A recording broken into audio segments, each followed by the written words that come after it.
जिला प्रशासन ने सिंगोली तहसील के एक गांव में 70 बीघा जमीन को अतिक्रमण से मुक्त करवाया। प्रशासन की यह कार्यवाही अब विवादों के बीच फंस गई है। भूमि मालिक ने पत्रकारों से वार्तालाप कर प्रशासन की कार्यवाही को एक साजिश करार किया है। नीमच जिला प्रशासन ने ग्राम कवई में झांसी 70 बीघा जमीन पर अवैध अतिक्रमण हटाने की बड़ी कार्रवाई को अंजाम दिया है। इस मामले में बुधवार को जमीन मालिक और यूथ कांग्रेस के सिंगोली नगर अध्यक्ष बालकिशन धाकड़ ने प्रेस कॉन्फ्रेंस करते हुए बड़ा खुलासा किया और सारे दस्तावेज को मीडिया के समक्ष रखा। बालकिशन धाकड़ ने कहा कि जिला प्रशासन ने राजनीतिक वश मेरी 35 बीघा जमीन को अवैध अतिक्रमण बताते हुए करीब 30 लाख की फसलों का नुकसान कर दिया। यह जमीन करीब 10 साल पहले मैंने खरीदी थी और इसी जमीन पर सहकारी बैंक से 5 लाख का लोन भी लिया। जमीन के सभी खसरा, नकल और पावती मेरे नाम से है। बालकिशन धाकड़ ने कहा कि प्रशासन 2-3 लोगों का अतिक्रमण हटाने की बात कर रहा है, जबकि सिर्फ मेरा ही खेत उजाड़ा गया है। जमीन के खसरा, खाता, नकल और दस्तावेजों को बताते हुए बालकिशन धाकड़ ने कहा कि इसी जमीन पर मुझे प्रधानमंत्री किसान पेंशन योजना का लाभ मिल रहा है और मुआवजा तक मिला है। मेरी जमीन को जबरन सरकारी और फॉरेस्ट की जमीन बताकर प्रशासन ने कार्रवाई की है, जो कि पूर्णतः गलत है। यह पूरी कार्रवाई राजनीतिक वश में की जा रही है। इस मामले को हम न्यायालय में ले जा रहे हैं और जन आंदोलन कर न्याय मांगा जाएगा। इसलिए बुलाई है कि मैं रहने वाला लाडपुरा का हूँ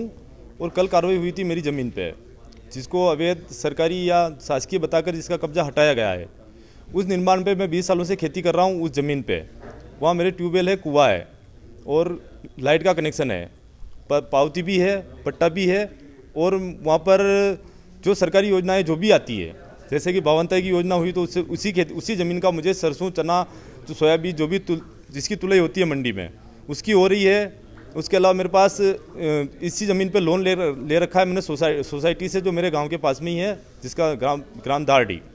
उसके अलावा मैं ये कहना चाहता हूं कि इस कार्रवाई को एक तरफा करते हुए मुझे बिना किसी जानकारी के, बिना किसी नोटिस के और मेरे बाहर होने की स्थिति में भारी लाव लश्कर के साथ आकर एक ही दिन में मेरे वहाँ नेस्तनाबूद कर दिया, पूरे खेत को हटा दिया। खड़ी फसलों में जेसीबियाँ चलाई गई, जो आज के नियम के हिसाब से 6 इंच से बड़ी फसल में अतिक्रमण में भी जेसीबी चलाने का कोई अधिकार नहीं है। जहाँ मेरी 5 से 6 फीट की सरसों है, खाद बीज का मैंने खर्चा किया था, बिना किसी इस बारे में सोचे और बिना किसी मेरे डॉक्यूमेंट को देखे और ना मुझे संतुष्ट किए हुए एक तरफा कार्रवाई करते हुए मेरे वहाँ पूरी फसल को बर्बाद कर दिया। मेरा वहाँ मकान बना था उसको भी तोड़ दिया और पूरी आसपास की दीवारें थी उनको भी तोड़ दिया। मेरे साथ क्यों हो रहा है, ये तो एक तरह से राजनीतिक विषय हो सकता है, या फिर किसानों को टारगेट करने का मुद्दा हो, या समाज विषय से मान लो ऐसा कोई मुद्दा हो। लेकिन मैं इन बातों से पढ़ने से पहले ये करना चाहता हूँ कि मैं किसान हूँ और किसानों की बिना सुनवाई के, बिना किसी जानकारी के, बिना नोटिस के इस तरह जमीन हथियाना और कार्रवाई करके हटाना कितना वैध है। आगामी मेरा कदम मैं कोर्ट की शरण ले रहा हूँ। उसके अलावा अगर मैंने रजिस्ट्री करवाई है, सरकार ने मुझसे स्टाम्प शुल्क लिया है, तो वो ज़मीन भी वही देगी मुझे। ये मेरा कानूनी अधिकार है।